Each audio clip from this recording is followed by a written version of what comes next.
What do you see the state of the world in terms of climate now? How much have you seen a change and how much have you not seen a change? Well, there's a dramatic impact on people all around the world now. Mother Nature has really been sending us a very powerful message.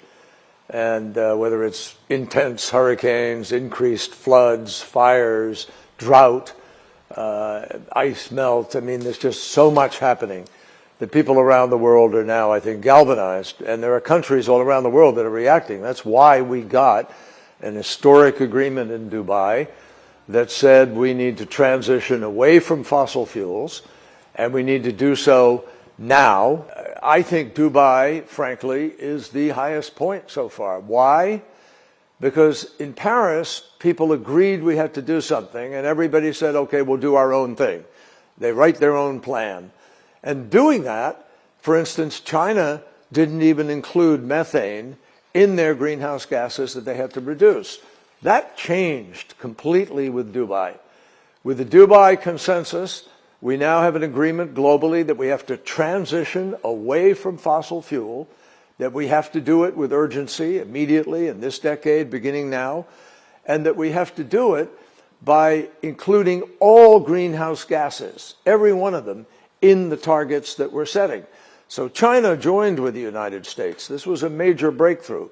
You know, I think this most recent COP, when we got agreement in the wee hours of the night on the language of transitioning away from fossil fuel, including the consent of His Royal Highness Abdulaziz, the energy minister from Saudi Arabia, I thought that was a significant single moment to long be remembered.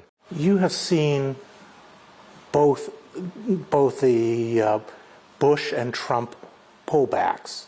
Which was more damaging? By far the most recent pullback was just by far the more damaging, because it was a complete withdrawal from this kind of effort.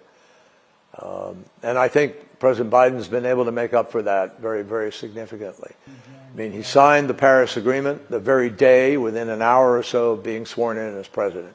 First act he did was to sign, we're back in the agreement. I've been asked by almost everybody, what will be the impact if someone else were to win the presidency? My answer is that it would hurt us in terms of momentum and day-to-day leadership, but no one person can reverse what the world is doing now. Why?